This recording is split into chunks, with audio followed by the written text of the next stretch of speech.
over this way a little bit. Is that better? Yeah, a little better. Okay, I think I got it recording. So welcome everyone to our talk tonight. We're going to talk with Jeanette Tombaugh and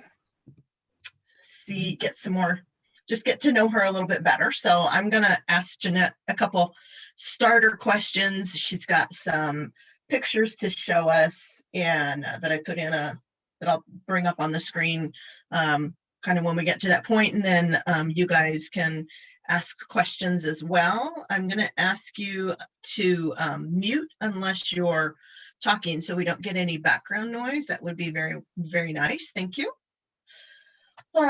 So Jeanette, how long have you been a member of EGA?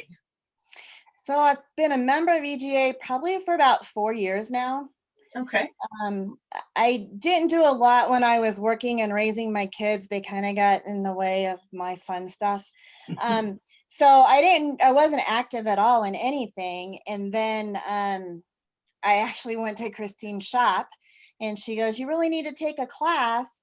Why don't you take a class?" And I'm like, okay. So I took this class, and I have to say the class was supposed to be with Kayla. And 2 days before the class started, she passed away.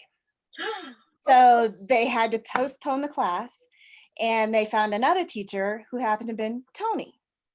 And so I took a class from Tony, and I only lasted about a week in the class, and before I broke my hand. And I came back from a business trip out of Chicago, and I had broken my hand on this business trip. And so I go back to the class, and I'm in this cast, and she goes, "And how are you going to do this?" And I'm like, "I don't know, but we'll figure it out." And I actually had I think it was Susie at the shop. She sat with me, and she would, like, the worst thing would be to thread the needles. So she would thread my needle for me, and I would take the class and I would stitch along. It was my left hand, and I'm left-handed.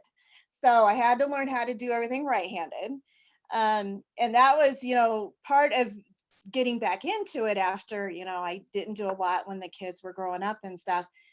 Was my first real good exposure after, taking a little bit of a break there.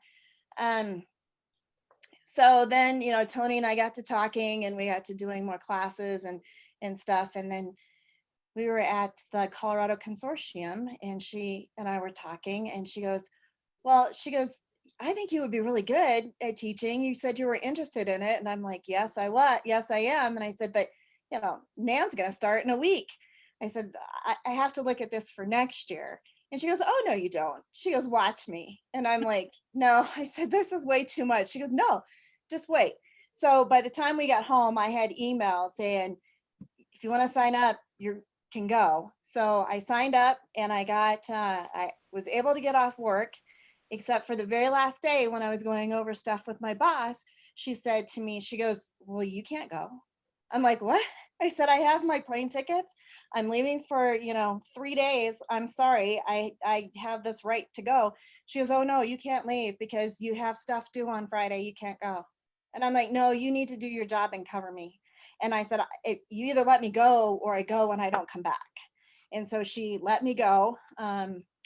And that's how I got doing the teacher certification. So Wow. I wondered how you'd gone the NAN route for the teacher certification. So it was due to Tony. So, and it all happened within probably a 3 to 4 week span of when that happened, because I had taken, 3 or 4 classes from her by then, and we had talked more and stuff, and went to the consortium in 1st of March, and mid-March, 10 days later, I was on a plane to NAN, and I was learning how to become a teacher. So very cool. And then I did that and realized I couldn't really do that and work at the same time. And I did not like my job very much and was ready to get out. And so I quit my job and stayed at home and finished the 3 years of the NAN certification. So that's really how I ended up getting started in it at that point. Prior to that, I've always been doing cross stitching surface embroidery and all of that. And, when I was a kid, all I wanted to do was stitch and, do embroidery, do those little cards. When you're a kid, you're doing those little weaving cards. Yeah. My mom couldn't keep enough of those ready for me because I wanted to do them all the time. And I did a lot of cross stitch. And I remember she took a class in Bargello, and it was orange Bargello. And I wanted to try it. And she goes, "Oh no, you can't do this." She goes, "This is so complicated." She goes, I can't do it. And I'm like, "But can I try?" And she goes, "No, if I don't understand it, you won't understand it. No, you're not going to try." And I was really angry at her because she said that to me. And the piece went away. And I don't know if she was so mad that or upset and frustrated with it that she threw it out, but I never saw it again. But I bet I'm thinking, if I had that Bargello piece that I wanted to work on, I wonder where it would have went from there. But I did that all throughout, when I was growing up. I did it when my kids were little, stitched taught classes here in Colorado and in Ohio at local needlework stores, and just have always loved it. My mom and I, when we would take road trips, we'd get our little needlepoint book out and find the stores in every little place we were going, and we would go look at them and stuff. She thought I was crazy, and I drug her along, and she liked it. That's cool. Nice memories. Yeah. She used to do it. She can't do it anymore. Some of I take care of my mother quite a bit. And she's 86, and she just cannot. She does knitting, but that's about it at this point in time. She doesn't do much more than that. Okay. So surface work and cross stitch. Those seem to be the two that you prefer. Do you do canvas work too? Well, canvas is is mainly what I do now. I used to do some surface embroidery and stuff back in the day, but I did not like that as well as the canvas. And I think that comes with my accounting background, because I like that counting and that, numbering thing. So I do canvas work. Canvas work is my medium, and then I like to pull in mixed media with that. And you'll see when we're going through some of the pictures, and I'll talk about them. I've gone, some of my things have macrame in them. I've pulled in, embroidery stitches into a lot of my things. I've added embellishments into other things. So I like to play with all different kinds of stitches and then add things into it. I actually did some quilling, paper quilling, and added it onto a canvas piece as well.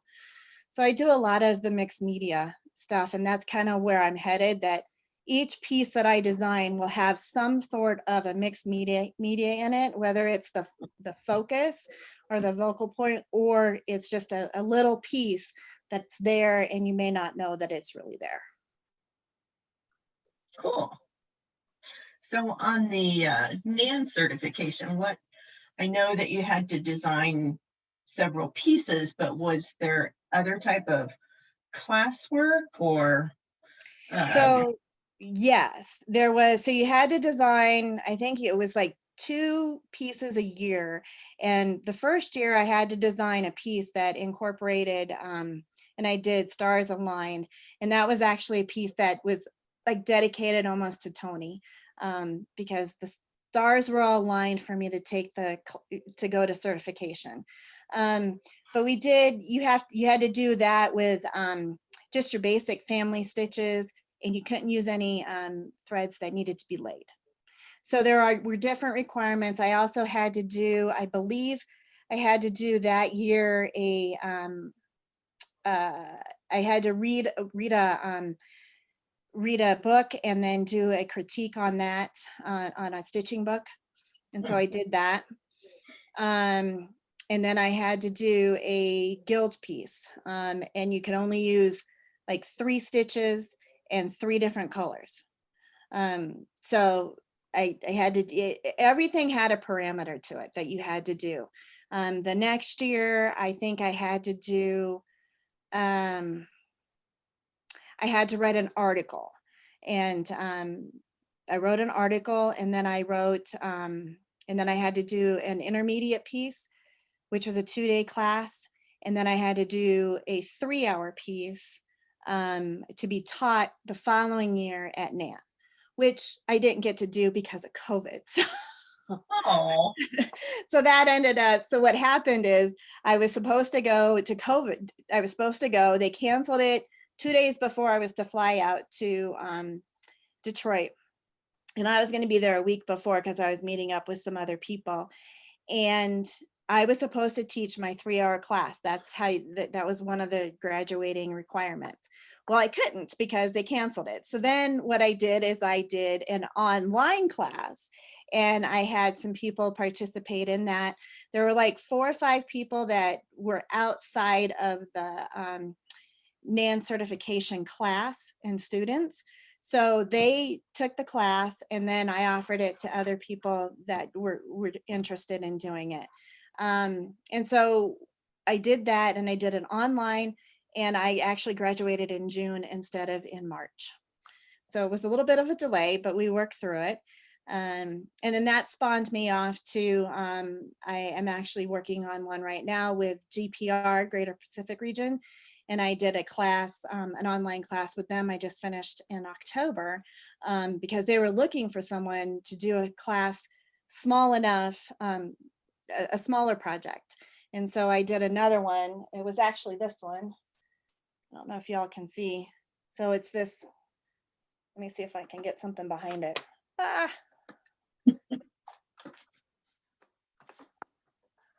So it was this, and it's called Holiday Cheer. oh, that's cute. And it really, I'll do it this way because you can see it better.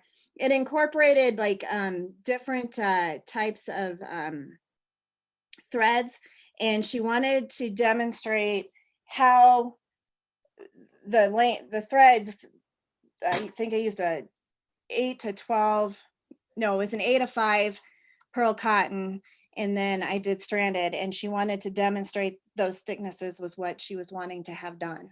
So that's in the Christmas tree. And then I just did, she said, why don't you, could you add like an embroidery stitch in? So I did a queen stitch in it for the ornaments. So this was like a queen stitch right here that I did. Okay. Yeah. So yeah, so I've been doing the online path now.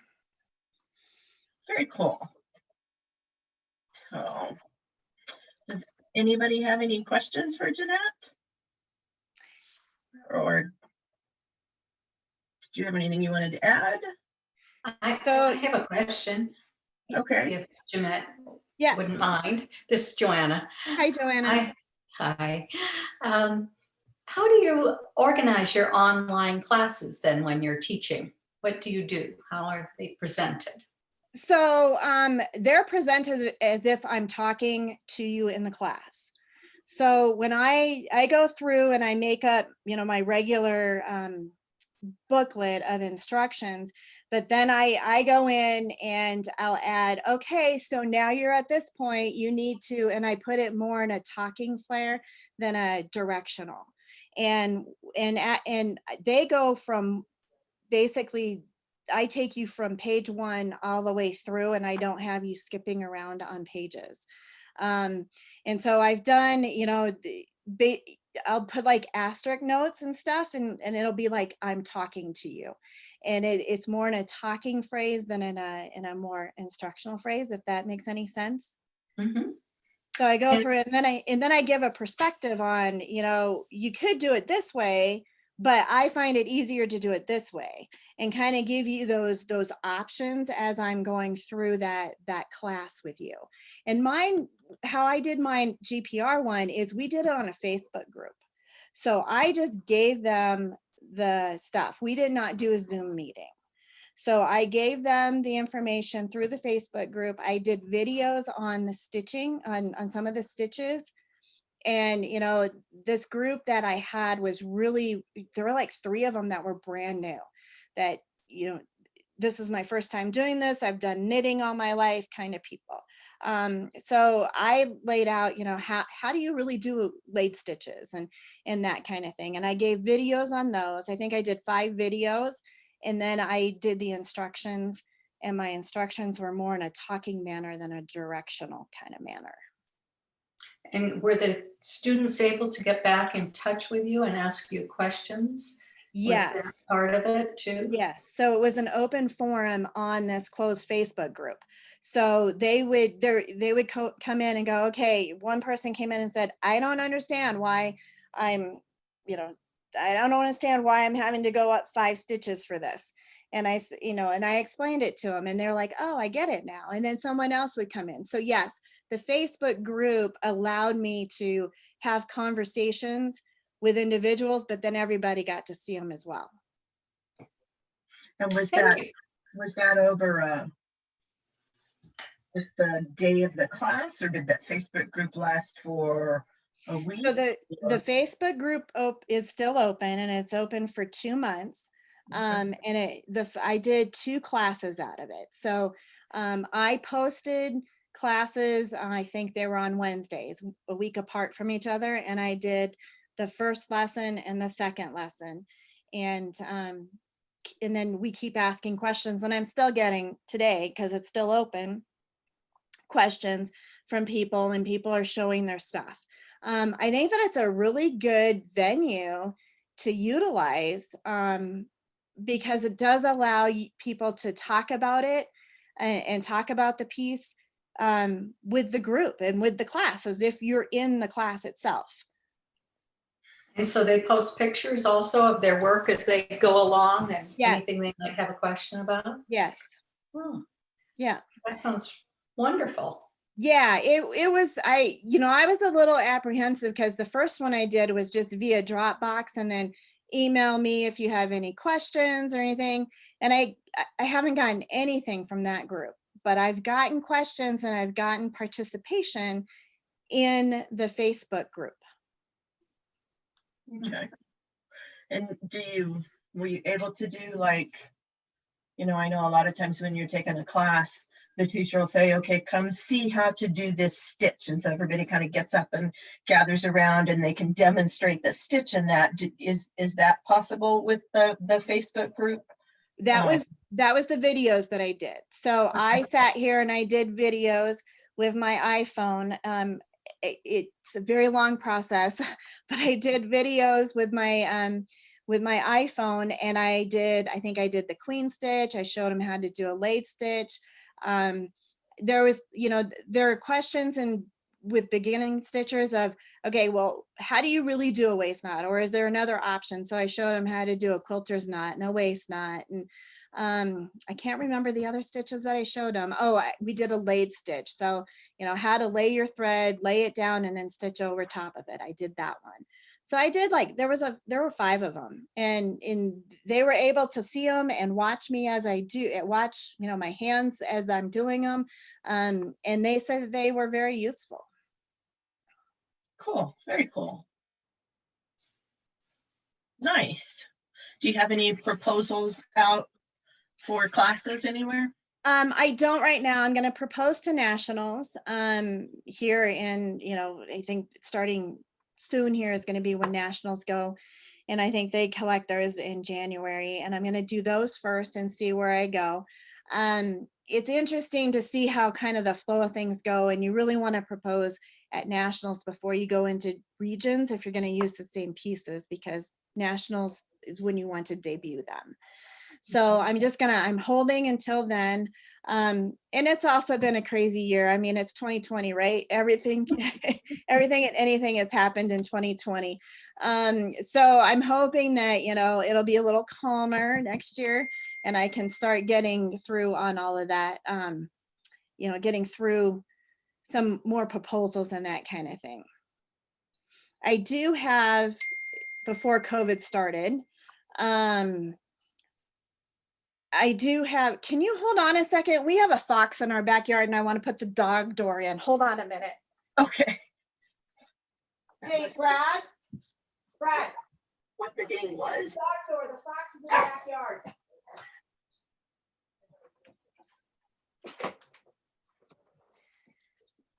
Sorry. We have this neighborhood fox that's just appeared, and our neighbors just texted us saying, the fox is in our backyards, and we're we essentially live like in a patio home kind of setting. And so I don't want my dogs out. So sorry. No, I understand that. We used to have a fox in our neighborhood too, so. Yeah, it just appeared. So where were we? We were talking about the proposal. So the other thing that I was doing and getting ready to do and COVID hit is there's a new local bookstore here in Parker. And they have a setting in the back where they do crocheting classes or knitting classes. And I was working with them to do stitching. And they actually have people come in and sit and stitch on Saturdays. And so we were working through we were going to do a class, and they said, we'll hold the venue. You do the charging, you do what you do. And I think we're going to get a lot of people. I was supposed to start that 1st of April after I got back from NAN, and they shut down. They opened back up, but they can't have any classes. So I'm hoping to get back into that realm, because it seems like down here in like the Parker Castle Rock area, there's a lot of people that are wanting to learn that stuff, learn how to do needlepoint and cross stitch and just have a place, but it's really hard for them to go anywhere. So we're trying to get that taken care of too, but I haven't been in contact with them now. Lots of changes. Lots. So cool. Anyone else have a question? Okay, Nancy, come off mute. Could you show us some Kelly of does the, a Nancy thing. can you hear me now? Yes. Can you show us some of the things you designed and tell us how you got your inspiration for the pieces? Yes. Yeah. And I think, Trudy, do you have those pictures to pull up? I do. I can start that now. Let me get the slideshow started and share my screen, and then you can talk us through it. Okay. Share screen 2. Okay. Oh, that was interesting. Okay. So here's the first one. So this was my first assignment, and we had to use, this one is really, my inspiration came from the whole conversation with Tony. Because I kept saying, well, if the stars are aligned and I can get in the class and you can work your magic and I can get off work and be there, then it'll happen. And so that's how I came up with this. And we had to do the very simplest of stitches in the stitch families. And I decided, instead of trying to do just different types of colors, I would just do the rainbow and the stars aligned. So a lot of this, the middle is done with basket weave, the stars. And I have some, the box stitches in there. The outline I did in a long arms cross. And I just switched the threads out. That was the challenge on that one. And so then we had to do, that I had to write the whole book on this and do the whole student manual on it. So it was pretty intense for my first one, but I liked how it came out.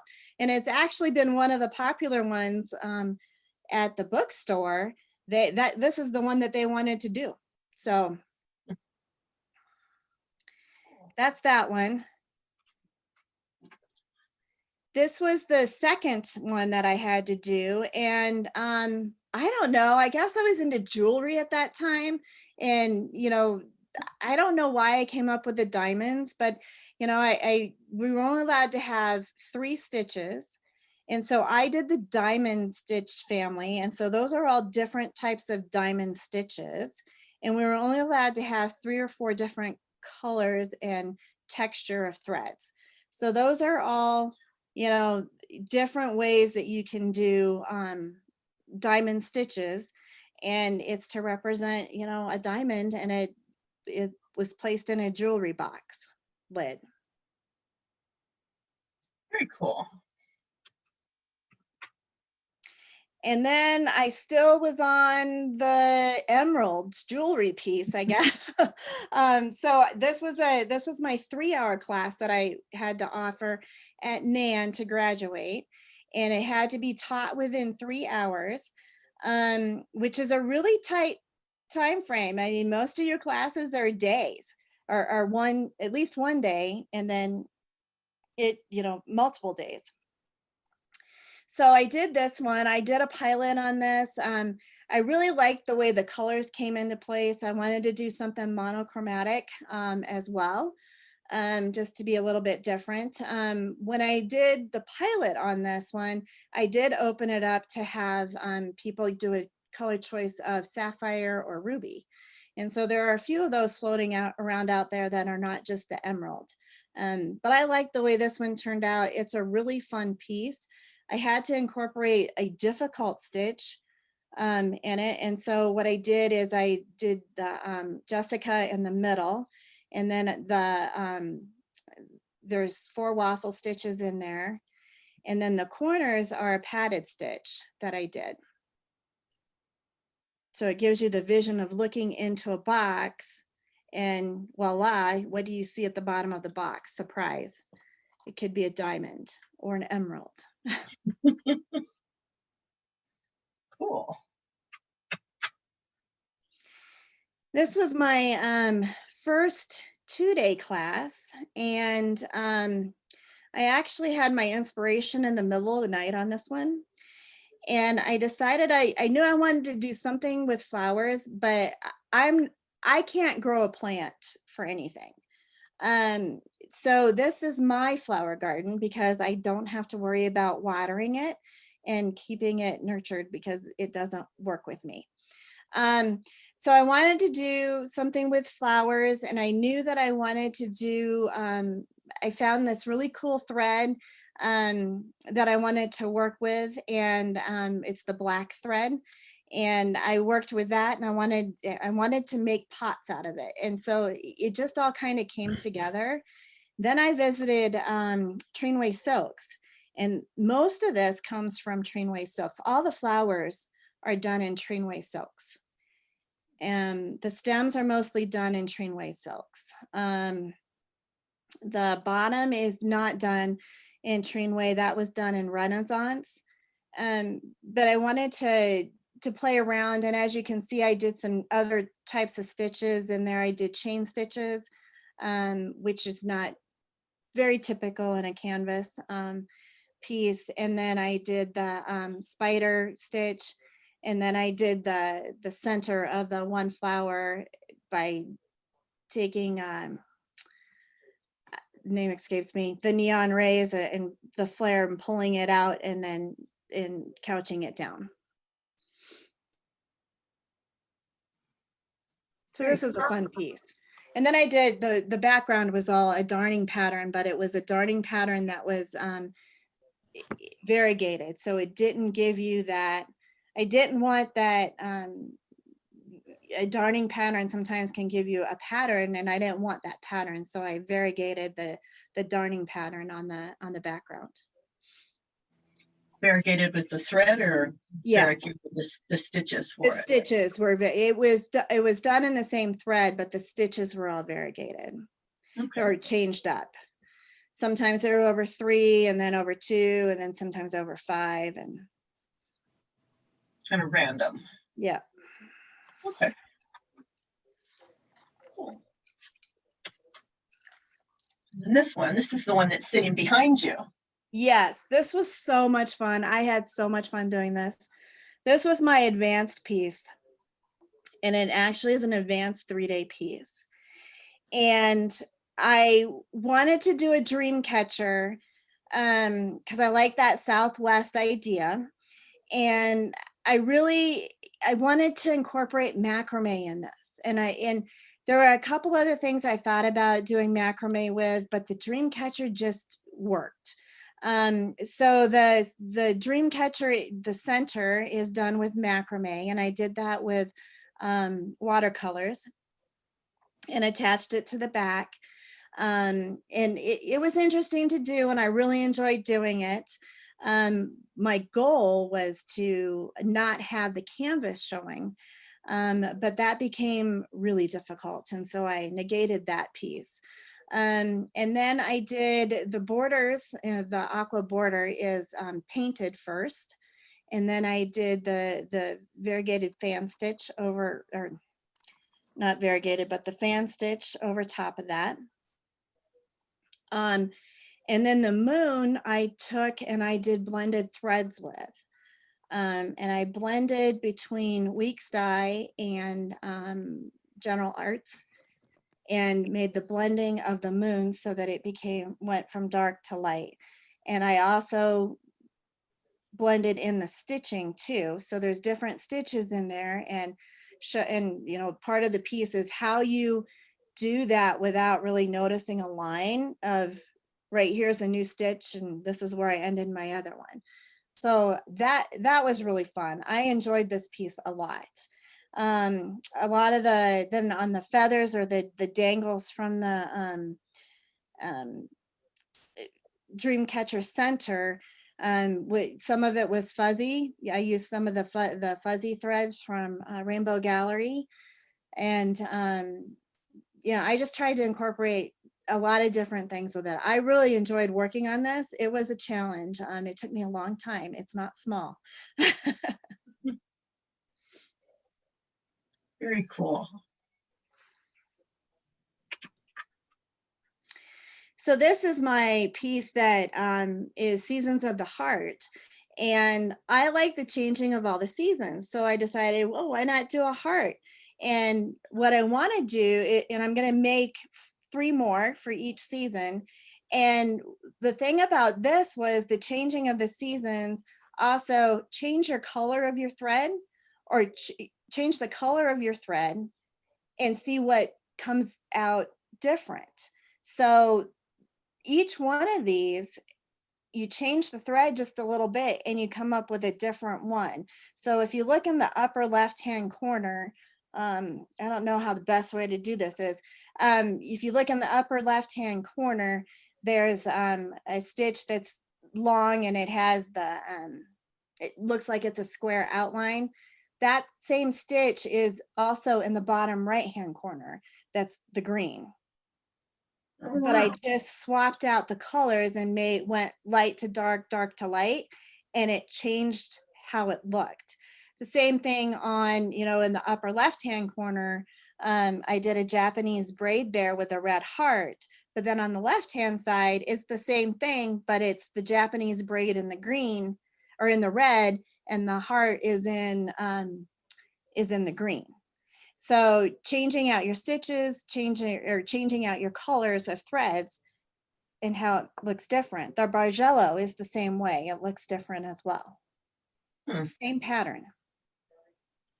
So that was fun to do. And I'm going to continue doing those. I want to try and start working probably on winter is the next one that I'm going to do. Okay. And this one in my Dreamcatcher was the 2 that I loved the most. This was my expertise piece, and this was do something that that's outside of your realm and what you like to do. So I did this, and this is actually a tribute to my husband's descendant of Clyde Tombaugh, and I don't know if you all know who Clyde Tombaugh is, but he discovered Pluto. And he was spent most of his life in Las Cruces, New Mexico. And we were always going to try and go down and visit with him. And the year we did, we had to postpone, and we were going to go the next year. And that year was when he passed away. So don't postpone if you're going to go see somebody. That's the lesson I learned. So I decided to do a tribute to him and him living in Las Cruces, New Mexico with the southwestern flair. The moon is done in glow-in-the-dark thread, as well as Pluto off to the far right. So that's kind of a cool ad. And I just saw it. I had my light off earlier, and it does really glow in the dark. So it was really cool to see. And then I did the adobe houses, and I put in the ladder, and the trim around the doors is made from miniature grass that you would buy for miniature doll houses.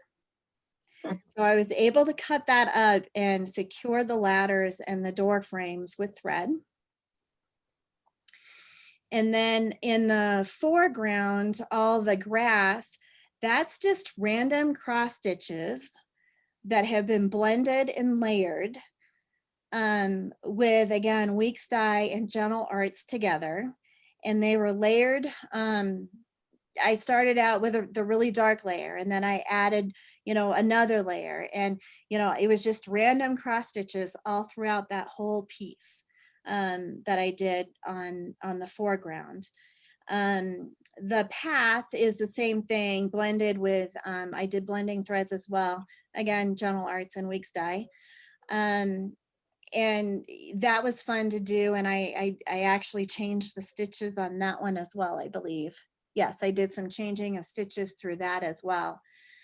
The girl is actually appliqued on the dress. So I did the dress in 24 count Congress, and then I cut it out and I appliqued it on, and then I stuffed it. So you can't really tell. I don't know if you can tell, but there is a 3D effect on this one with her. And then I did the hair. The hair was challenging. It was fun to do after I got the idea of what I wanted to do with it. It started out with just all black tent stitches, and then I did random long stitches throughout the whole piece in her hair to make it so that to make it look long and kind of braided. And then at the end, I flared out at the bottom of her hair, I flared out the threads, and those are loose. And then I just did a simple tie of a piece of thread coming up through the canvas and then tying a bow on it. So I had fun doing this one as well. But this is probably one of my favorite pieces. This one I have not written instructions for because it's so personal. I wanted to keep it more on a personal level. But I have also been encouraged by many to write instructions for it. So I may. Very cool. And there's this one. And this was one that I designed in the middle of COVID, or at the beginning of COVID. And I wanted to do something tranquil. And I had this vision of, I think I was watching some Netflix movie that was taking place in London. You walked through their gardens, and they had all the paths in the garden. And I'm like, yeah, I want to do something like that. So that's kind of where my vision came from on this one. Is that it was more of a tranquil garden path, like you would see in a castle or in front of a castle. And, I really liked doing this one. And it was simple to do. Actually, I had the motif of, I did some black work motifs on the four corners. And then there's the butterfly stitches, and there's some sheaf stitches in there. So it was fun to do, and it was like peaceful to do during that whole April, March, May time period of 2020. Did you paint the frame? No. So that is actually a frame, a computerized frame. I came across a software called Image Framer, I think. And it's really interesting. You have to pay for it. It's not that expensive, but you can download all these different types of frames, and you can manipulate the framing. And a lot of the framing is the frames that are sold at your frame shops. So if you have a frame, you have a picture, you want to put the frame over top of it, you can go into your frame shop and say, hey, do you have this? And and if they do, then you know what it's going to look like. It was really kind of cool. And I came across that as I was working on this piece. So that is actually a computerized frame. Very cool. Goes really well. It is not framed at all. I have it behind me, just sitting here on canvas, not framed.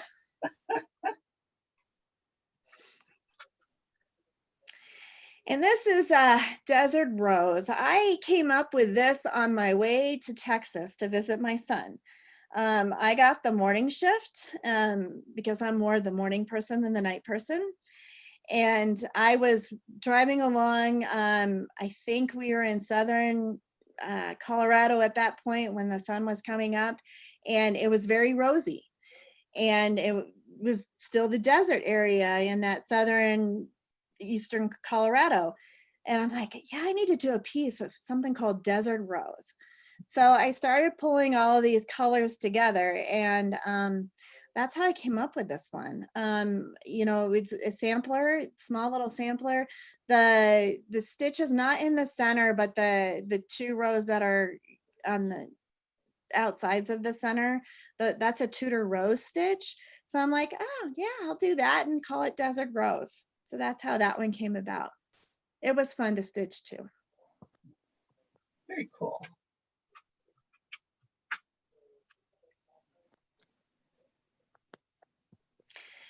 And this one is my quilling one and luchador one. And I gotta thank Colorado EGA for sparking this one. In the mail during COVID, we get this little envelope with this luchador in it. And I'm like, what am I gonna do with this? And, I started thinking about what I wanted to do, and I looked at how to attach it. And I'm like, but I want the luchador to show, but I want to stitch on it. So then I'm like, well, what if I did something else? And I've always been interested in quilling. Let me try quilling. So I tried quilling, and I did all those pieces quilling, and then I attached them, couching them down onto the piece, and then incorporated some canvas stitches on it. And it was called Hootin' Together. If you're hanging out together in COVID, you could just be hooting around or something. I don't know. And again, that frame is not a painted frame. That is a computerized frame that I found on this program, and it fit perfectly with the piece. Yeah, it does. Very cool. I think, yeah, that's it. This was the list that you had sent. So that's my list that I've done. I'm still designing more. I'm in my head right now. I've got a couple of things. I want to do another macrame. I saw this piece, and it was more of a cross stitch piece, but it was a brick background with a chandelier on it. And I'm like, well, that's really cool and simple. Maybe I'll do the macrame hanger like we did back in the 70s, right? The macrame hangers. And I would macrame a hanger and then have maybe ferns coming out on it with a background of bricks. And so that one I have going on in my head. The other one that I have going on in my head right now is my daughter is engaged, and she just got engaged about a month ago. And so I'm designing a piece for her, a wedding piece. And I think my son and his fiance are getting married here soon now too, after 4 years of being engaged. And I'm gonna design something for her as well, and make it, they're gonna be two different ones because they're very two different types of personalities.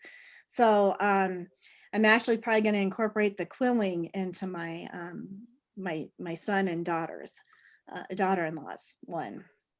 So those are the three that I have going in my head right now. Cool. So here's a close-up of the dream catcher. You can see the macrame. That's about as big as I can make it on my screen. You can see the moon.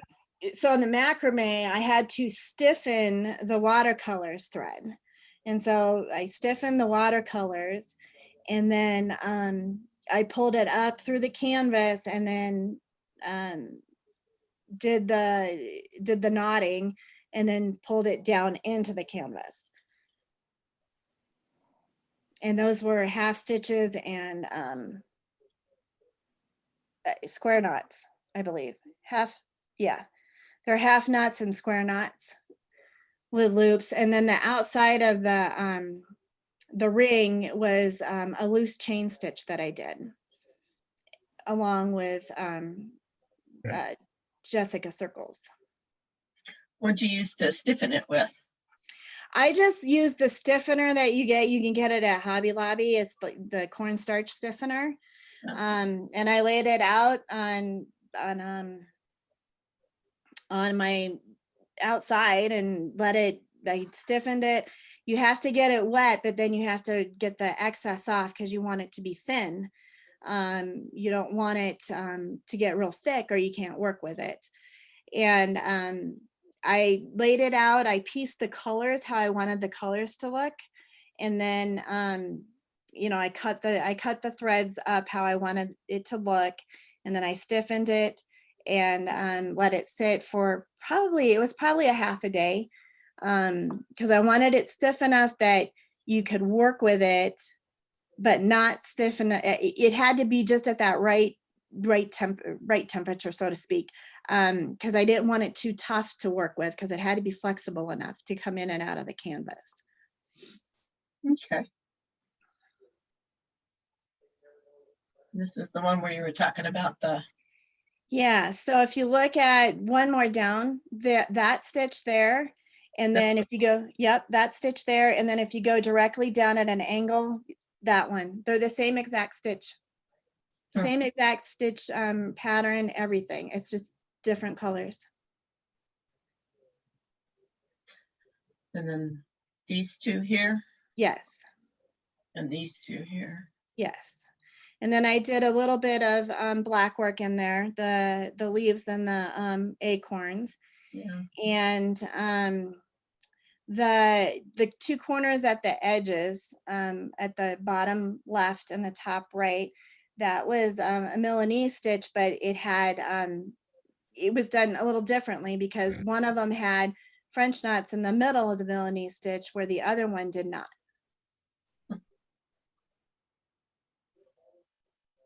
And then the center is on the center, that was just the layered heart crescent. And I started off with the center of the red and built it up, and it just kept getting bigger and bigger. And then on the edges, it's chain stitch. And then the outside edge is a chain stitch. Okay. And this one. See the hair and the dress. I like this pattern and thread on her dress. That's really cool. Blends nicely.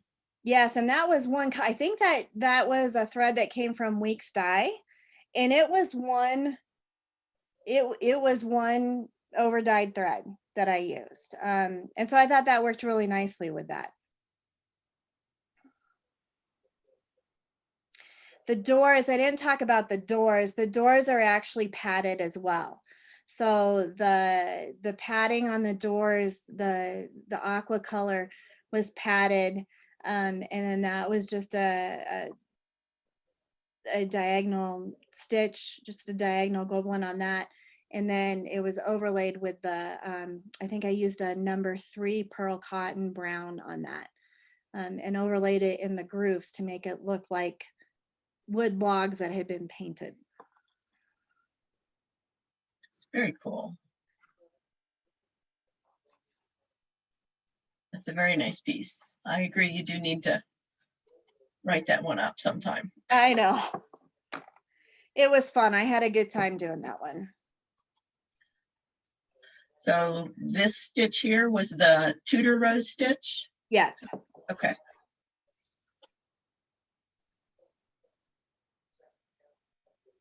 And is this memory thread down here?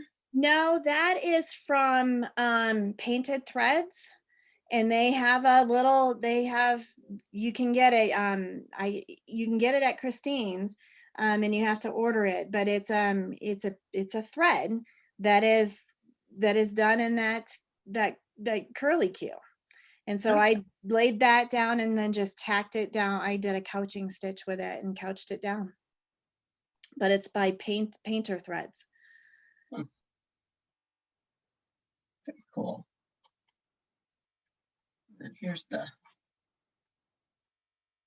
quilling and the lutriderm. That was fun. And I wanted to do one for fall and try and do like a leaf one. But I haven't gotten there yet. But that's probably my next attempt to do it. But that was fun to do, and it's really easy to work with. Yeah. Very fun. So I've heard you say, you know, I've got this working around in my head. Do you think about what you want it to be, and then do you just start stitching, or do you chart? I kind of do both at the same time a little bit. So I have it in my head. I know what I want to do. I'll probably, I use a software called Graphic, it's called Graphic, and it's on the Mac. So I'm a Mac, I use Macs. And I use that, and I'll probably graph it out there, and then I'll start pulling it together. I tend to do that more on my computer than to hand draw it. I know a lot of people hand draw theirs. I'm not that good at doing the hand drawing, and I get very discouraged, but I can put it on my computer software how I like it. And I tend to do better doing it that way than going after it on paper. Okay. And what's your favorite reference book?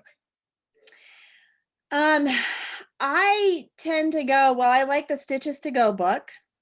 I love the needle book. I don't know where it's at. The needlepoint book. And then I work off of, I have this other one. Hold on, I'll get it if I can find it real quick. It may be in my mess. So I came across this book that's called Donna Cooler's Encyclopedia of Needlework. And this has counted thread in it. It has embroidery pieces in it. And she does this really nice job of the designs and what they would look like. So I actually use this quite a bit when I'm starting off on a piece going, okay, what kind of thread, what kind of stitches do I want to do? And I go through this to see if I can find something first. And then I use the needlepoint book, and then Stitches to Go I use a lot. Okay, cool. Does anybody else have any questions, or? I don't see any hands waving. Come off mute if you need to.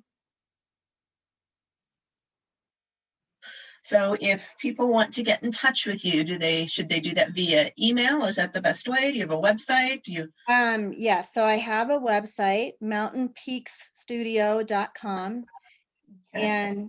And All spelled out? it is MTNPEAKSSTUDIO.com. Okay. And you can get me at Jeanette at mountainpeakstudio.com. I have a Facebook page called Mountain Peak Studio that you can look at as well. You can call me, but usually email is probably the best way to get a hold of me. Okay. Cool. I'll send out the contact information when we send out the recording. Okay. I can send that out to everybody. And hopefully, you know, COVID has just been a little lapse in my venture here of teaching and stuff, because I really do enjoy it, and I really want to be able to teach and share what I know, and my enthusiasm for needlework out there with people. And I hope that it does come back, because I miss it. I miss not being with people and being at the meetings and that kind of thing. Definitely. Okay, so Rita, Yeah. go ahead. Thank you. Could you say the name of that book again? What's it's Stitches, not the encyclopedia one, but Stitches to Go, or? Yeah, it's Stitches to Go. It's by, let me see if I can find it real quick. It's a Suzanne, small book. yeah, by Suzanne Howren. Yes, Suzanne Howard. Okay, thank you. And she's got a couple of them out there, and I really like them. Okay, I also do use Carol Lake's books, the Stitch Twisted Stitches books. I use those a lot when I want to incorporate some of those fancier stitches as well. And those two are done by Carol Lake. and the other one was Susan Heyman. How did you say what was the last name? Howren. Could you do that one more time? I wasn't paying attention when you said it. HOWREN. Okay. Oh, you're good. Thank you. And it's Suzanne. What? Suzanne is the first Suzanne. name. Okay. Thank you. Because I have one of hers right here next to me. That's how I know. I know. It's usually sitting right behind me as well. I keep it really handy. So, anyone else have a question? Oh, Kathy, you're on mute. I just There you want to say thank you, Jeanette. I saw a lot of those pictures while you were shopping for them at Christine's or working on them. And it's really nice and interesting to hear the thinking behind it and how the design evolved. I find that really fascinating. I can't do it, but I like listening to how other people. So thank you. Thank you. I enjoy doing it, and I come up with a thought, and then I usually stew on it for about 3 to 4 weeks before I start really trying to formulate it, and then try and get it on paper and that kind of thing, or on my software. So it's a work in progress. There are a lot of them I think about. I told you the flower one I thought in the middle of the night. There's a lot of them I think of the little pieces here and there in the middle of the night, waking up to them. So yeah, but I don't get out of bed and go write it down. I wait. You don't even like roll over and write it down somewhere No. so you don't forget by the time you wake up? No. I seem to manage so far being able to remember them after I wake up. Good.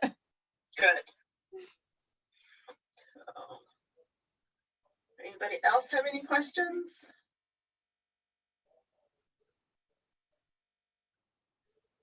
I don't see any. Okay, well, thank you very, very much, Jeanette. This was really interesting.